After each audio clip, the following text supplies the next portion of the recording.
Hello, it's Rod here again from Golden Prairie Community Church, teaching you more about Jesus from the book of Luke. Now, has your father or anyone else ever taken you fishing? It's great fun when you catch lots of fish. It's really boring when you don't. Denise likes going fishing if we catch lots of fish. She wants to go home when we don't. Some of the disciples of Jesus were also fishermen. Not fishing for fun. They fished for a living, which means they went out and they caught fish and then sold them. And that's what they lived on, is the fish themselves and what they sold. Now, they did their fishing at night because that was the best time to do it, because the fish were active and feeding and they could find them and catch them in their nets. So one night, when Peter, James, and John were out fishing, they were out all night long and they didn't catch a thing. It was a long, boring, and frustrating night. When it was morning, they came back to the shore and started to clean everything up. They would take their nets and pick out the bits of seaweed and stuff like that and just get themselves ready so that when the evening came, they could just go out. And then they would go home and go to bed. Now, for everyone else, their day was just starting.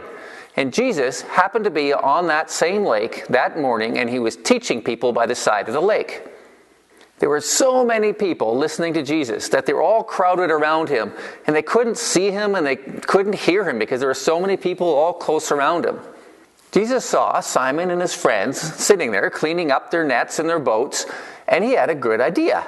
Jesus came to them and said, "Hey, would you mind doing me a favor? Could I get in your boat and you just push off from the land just a little bit, and that will give some room between me and all the people, and I could teach them?"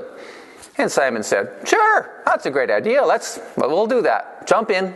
So they jumped in and pushed the boat out, and Jesus sat there and taught all the people. Now, Simon, James, and John had already known Jesus. If you remember my last story where Jesus healed this lady that was sick, well, that was Simon's wife's mother, his mother-in-law. And so they already knew him, and they had already heard some of his teaching. So when Jesus was done teaching everybody, he turns to Simon and says, "Simon, let's pull out again, go back out in the lake, and go fishing again." And Simon's going, "Jesus, we fished all night long and caught absolutely nothing. You don't go fishing in the daytime. But whatever, if you'd like us to go and go fishing, sure, we'll do that." And he just kind of humored him and said, "Okay, yeah, we'll play along." So they did. They went out further, and Jesus said, "Okay, that's far enough, throw out your nets." And when they did, they caught so many fish. It was ridiculous. It was so many fish that the nets were actually breaking. They couldn't haul it up into the boat. So Simon called to John and James, who were still on the shore. They could hear them. Said, "Hey, bring out the other boat." And they brought out the other boat. They literally filled both boats with so many fish that the boats were pretty much sinking. They were so full. Can you imagine all that fish? That'd be absolutely crazy. No one ever caught that much fish, especially during the day. But then it hit Simon. What kind of person is this Jesus? And then he was scared. And this is what he said to Jesus.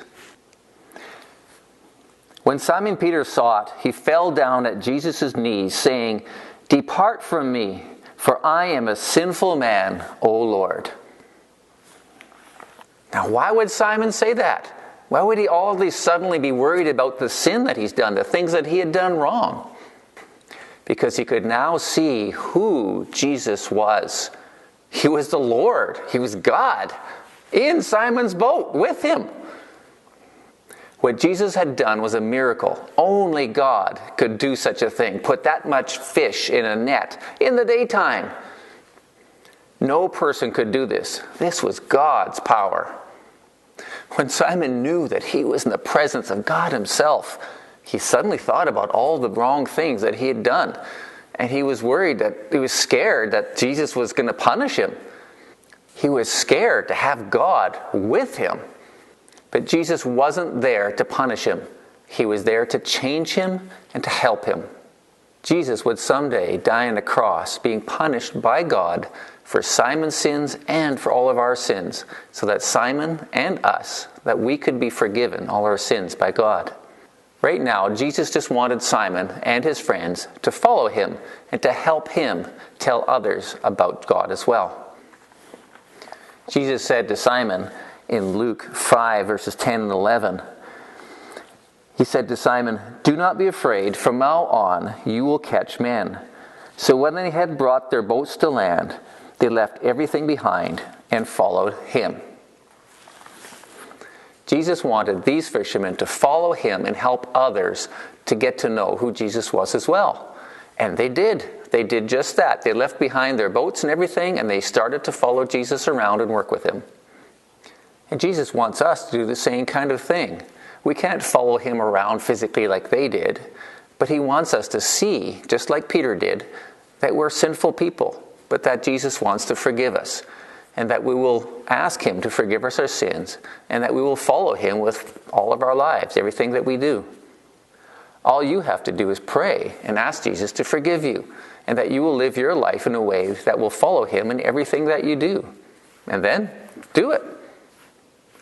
If you have done this, you can trust that Jesus really is God, and that he will give you strength to follow him and guide you every single day.